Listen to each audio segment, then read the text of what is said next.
ఇలా ఎత్తుకుంటాడు అనుకోలే నేను. మీరెవరండి? ఎక్కడోళ్ళండి మీరు? ఎంత దూరాలండి? ఎలాంటి ప్రాంతాల నుంచి వచ్చారండి మీరు? మీ మనసులో నాకు ఈ స్థానం ఏందండి? నా సొంత ఇంటి వాళ్ళే ఏం బతుకురా నీదన్నారు. నీది ఒక బతుకేనంటరా అనిపించుకున్నాండి నేను. ఇన్ని గుండెల్లో చోటేందండి? ఇన్ని మనసుల్లో స్థానం ఏంది? అసలు ఈ అనుభవాన్ని ఊహించగలనా నేనున్న పరిస్థితుల్లో?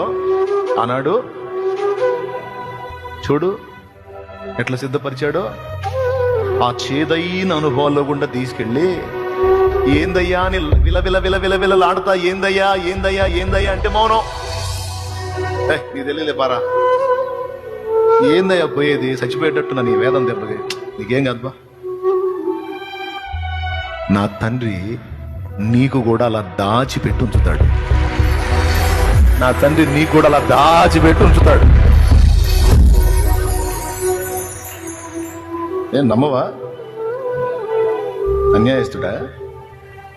అదే ఆయన ఎరగని అన్యులకే అన్ని కడుపు నిండా పెడుతున్న దేవుడు, ఆయన ఎరగని అన్యులకే సమస్తాన్ని ఇస్తున్న దేవుడు, ఆయన ఎరిగి ఆయన రాజ్య పౌరుడివై పౌరురాలివై ఆయన రెక్కల నీడలో ఆశ్రయం పొందిన నిన్ను మర్చిపోతాడా? నిన్ను విడిచిపెడతాడా? నిన్ను అశ్రద్ధ చేస్తాడా? నిన్ను త్రోసేస్తాడా? నిన్ను ఎలా కనపరచాలో తెలుసు. నీకెప్పుడెప్పుడు ఏదేది అందేటట్టు చేయాలో దేవునికి తెలుసు.